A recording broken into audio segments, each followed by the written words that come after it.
Okay, so I was reading in the New Yorker this past week, the first part, one of these brief news discussions. They were talking about this guy. He was a guy who does origami, the paper butterflies and doves and stuff. And he was they were interviewing him and his wife, and they were actually in a hotel room in LA because they got up one morning a week ago and they lived in LA somewhere. The winds changed as they were doing in LA and came through, and this guy who did this, he also did it. He was well known. His work was so well known. It's in museums all over the world. He worked with people doing prototypes and things. Well, and he had his workshop there, and of course, here comes the fires, came through, wiped out everything he had. Of course, being paper, it was all gone. And I know he's not the only, but they said that they were interviewing him. He says, "We're gonna rebuild. We're gonna go back. We're gonna start over again. People are going to help him out do this." And so this idea of the winds changing, and that led me, well, and these people that have resilience. And so that led me to the teaching on the 8 worldly winds and how we build resilience. And the Buddha has this teaching on the 8 worldly winds. And so we're going to look at what are the 8 worldly winds, how they work, how we respond to those, and then how we can use those to help build resilience or a grounding. And in our world today, resilience is something that I think I really need, that we all need today. So let's look at the teachings, and then we'll look at how we can build those, how we can get to that.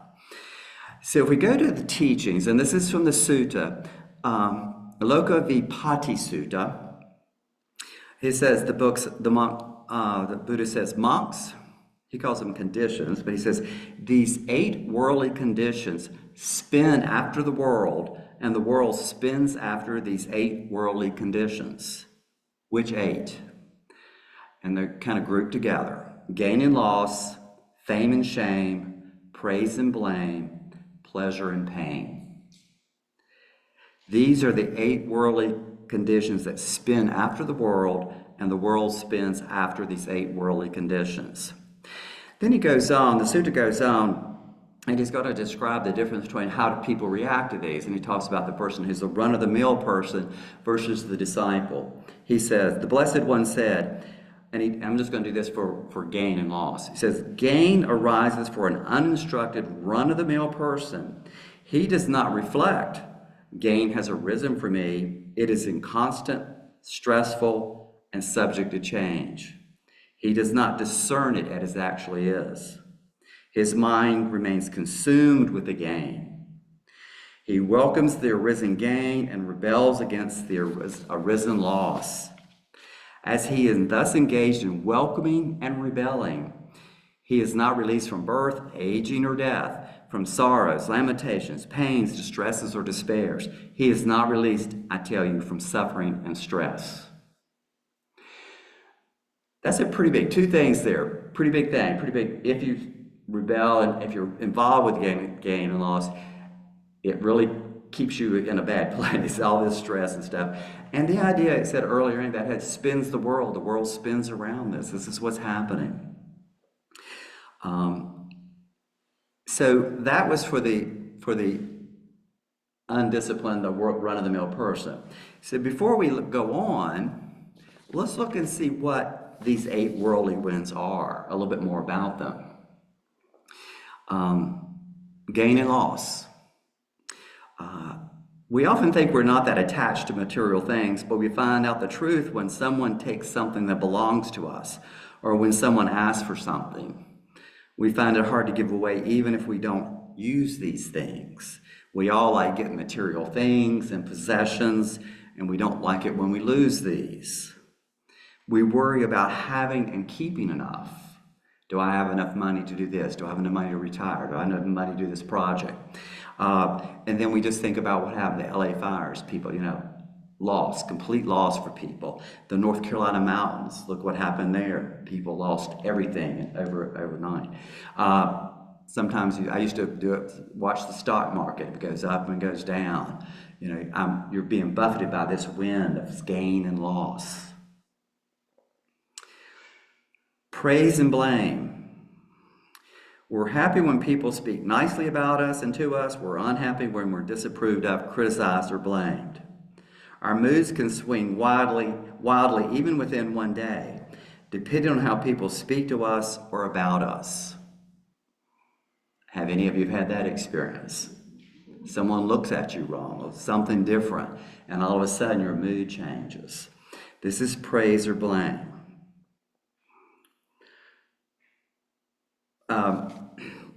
The next group is fame. Well, on praise and blame, the one I always go back to is, you get a job review, you get 8 good things and 1 bad thing. So what do you focus on? The bad thing. So we have, this blame, that criticism. Fame and shame have to do with good reputation and bad reputation. It's like your image among a group of people. Maybe your work group, your family group, or people you hang out with. And this is fun. You may think, well, I don't want fame. I'm not out for fame. But we all want to have a good reputation with our own little sphere of influence. We become very upset if something stains our reputation in our little groups. This is due to our attachment to reputation. Now, I don't know whether it's praise or blame, but fame or shame, but I don't know if y'all know what happened about the computer here. I didn't know how to turn it off. It got stuck. I didn't know how to turn it off. And during the meditation, I was sitting there going, I look really bad doing that. I couldn't figure this out. And it took all these people to come do this. And when I was thinking that, I went, that's criticism, blame, or shame, or bad reputation within my group that I was worried about. Right there. Just happened. Because it came up in my mind, oh, I have a bad reputation in my group.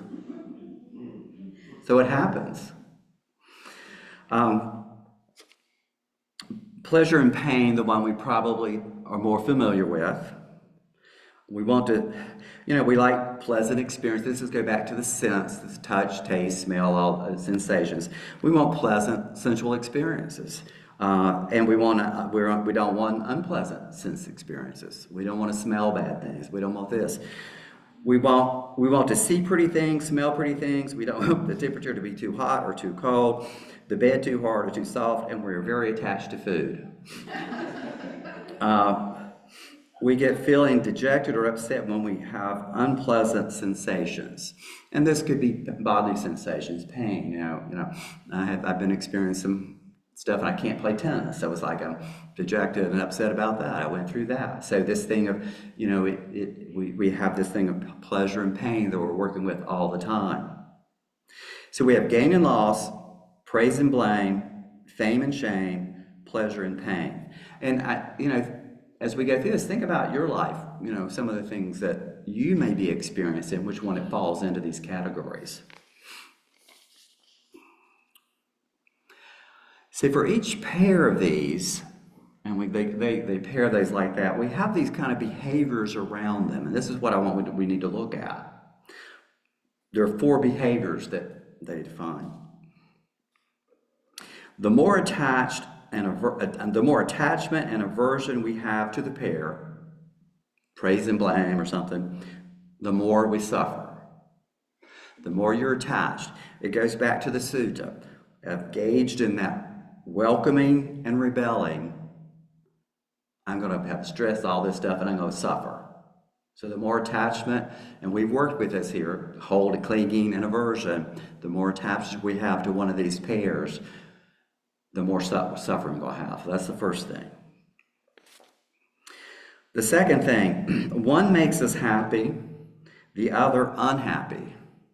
Either way, our happiness depends on external things. We're looking outside of ourselves for things. What do we know about external conditions? They're always changing. And the more we try to hold on to those or look to those possessions, material things, other people to build me up, to say what a great person I am and my great reputation I've got. If I'm looking outside for these external things, it's a whole finding that's going to be a never-ending struggle. We cannot control the world, but we can control our own minds and take responsibility for how we react and what states of mind we are encouraging. And that's what we're doing in part of our practice, is this idea of we're encouraging loving kindness, generosity, friendship. We're encouraging compassion. That's what we're developing here. Those are the types of minds we want. We don't want to end. We're trying to see what's happening here. So it's like this is that we don't, this constant, they call it the yo-yo mind, this reactive mind, always going out looking for something. Give me some praise. Give me, my reputation. Oh, I want this house, this job, this possession. We forget that the mind should be our actual source of happiness. So the third way we react around these is how much mental energy is consumed thinking about these concerns. They do, and I didn't think about this, I didn't realize that, but we probably do spend a good bit of time thinking about this. And we goes back to the sutta. The 8 worldly concerns spin after the world, and the world spins after the 8 worldly concerns. So this week, kind of look and see how much, if something comes up, is it one of these 8 worldly winds? How's that affecting you? What's going on? And see how much do you spend around that?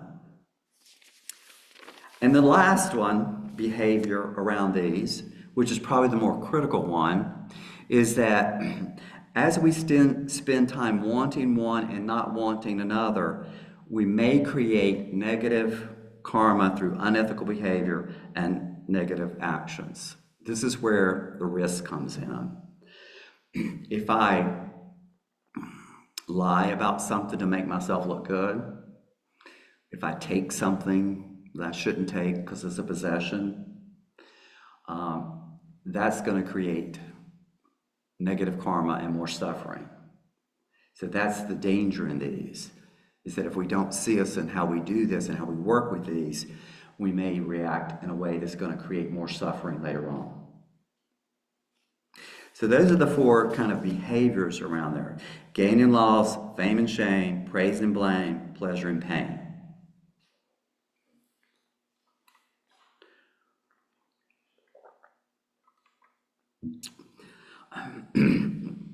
Charlotte Adler is a meditation teacher, and she says these 8 worldly winds get right to the heart of what it means to be human. All 8 are beneficial and important and beautiful. They're important teachers, helping us to find compassion for ourselves and others. So they're our teachers. So those are the 8 worldly winds. Now, how do we work with these to help reduce our suffering and build this thing, resilience? I'm going to talk about that in a minute, because resilience is not the first word we use when we come to these. But let's go back to the sutta. The Buddha said, "Now gain arises for a well-instructed disciple of the noble ones." She reflects, "Gain has arisen for me. It is inconstant, stressful, and subject to change." She discerns it as it actually is. Her mind does not remain consumed with the gain. She does not welcome the arisen gain or rebel against the arisen loss. As she abandons welcoming and rebelling, she is released from birth, aging, death, sorrows, lamentations, stress, despairs. She is released, I tell you, from suffering and stress. So, the well-instructed person does not dwell on this, does not welcome it, does not rebel against it, and sees it. And we'll talk about that later. And traditionally, you'll hear the word, the skill to recognize and face these forces is traditionally being called upekkha, or equanimity.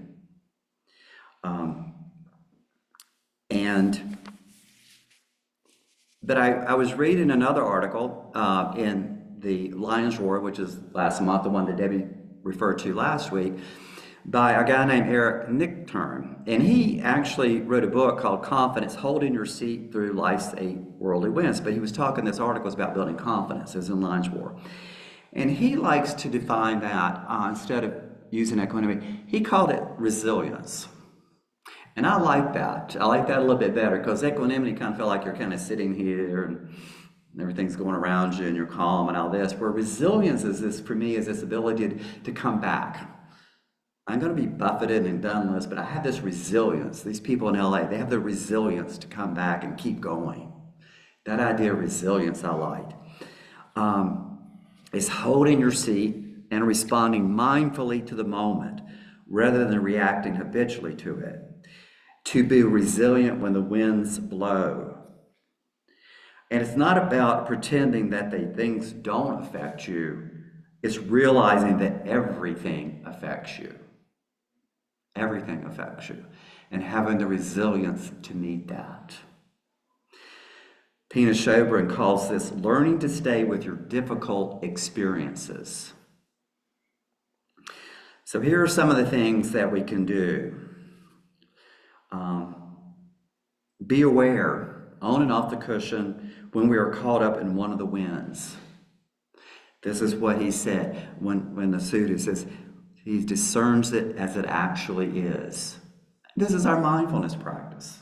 That's how we see. This is our mindfulness practice. To practice mindfulness means to commit to attending to your direct experiences and not be afraid of the worldly winds. Not to conquer them. This is what this Eric Nichtern says. Not to conquer them, but to see the hope and fear blow through your mind without needing to react immediately to them. So that our mindfulness practice helps us to see, oh, this is this idea of fame. This is the criticism.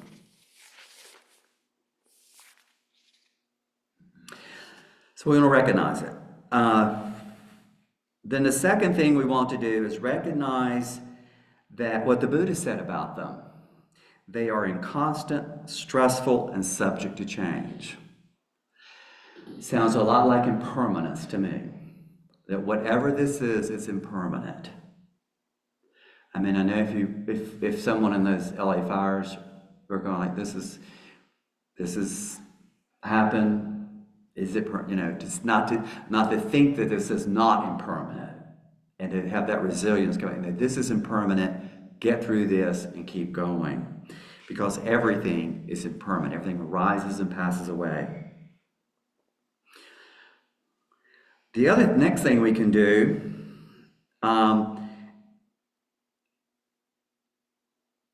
is practice acceptance of whatever it is. And that's another thing we do in our meditation. We want to be with whatever's arising. How can I practice this acceptance? The Buddha never taught that pleasure was bad or pain was good. He taught that both should be treated with the same loving kindness and mindfulness.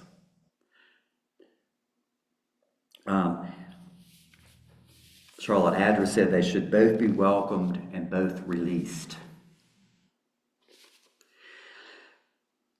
And I've just finished reading a book. It's called Patriot by Alexei Navalny, who's a Russian activist who died recently, was killed recently in a prison.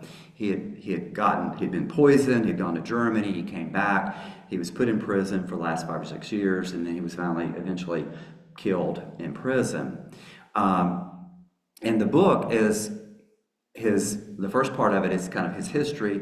The second part of it is this, how he is a diary of his time in prison. And it's horrific what he went through and how he got through there. But he has kind of a positive report out, because he actually is trying to get this out to the Russian people. But then toward the end, he said this, which is why I brought it in. There were a couple things that helped him get through this, to help him be resilient. He said, accept your situation.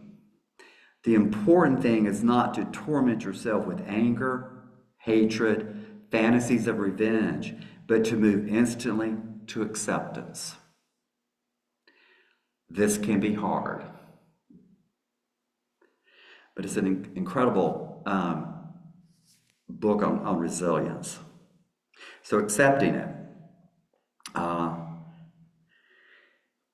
The other one is, the other thing we can do, be aware of how much of my behavior and response is about selfing, creating or protecting the I. And I wrote this, especially in regard to praise and blame and fame and shame. And I just did that when I was doing the meditation. I'm going to look bad. I look bad in here. That was about me protecting and creating my idea of self. And that one, those are the ones where we really see that. You know, I don't want to be, who wants to be criticized? Or what do we do to avoid blame? Or what do we do to look good? What is this about creating this I, this selfie? And then another thing we can do is practice letting go. We should always be practicing letting go. And that's just, you know, let go of whatever it is we're working with. Viktor Frankl says, between stimulus and response, there was a space. In that space is our power to choose our response. In our response lies our growth and our freedom. So this idea of letting go.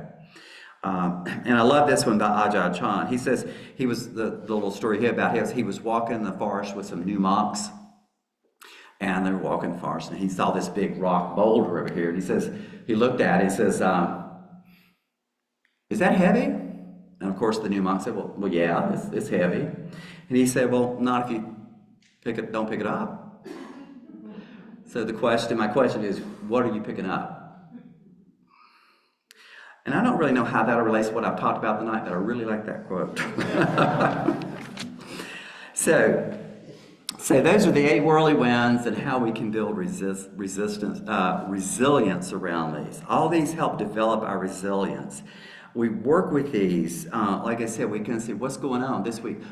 When am I working with these? How much am I working with these? Am I mindful of this? Is this what it is? And how am I behaving around these? In the Thana Sutta, it says, it's through adversity that a person's endurance may be known.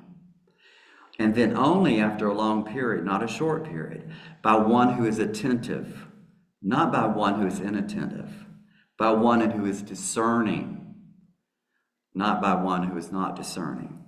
Thus was it said. And in what reference to was it said? It was in reference to the 8 worldly winds, working with the 8 worldly winds. So, that's my challenge, that's my offer to you.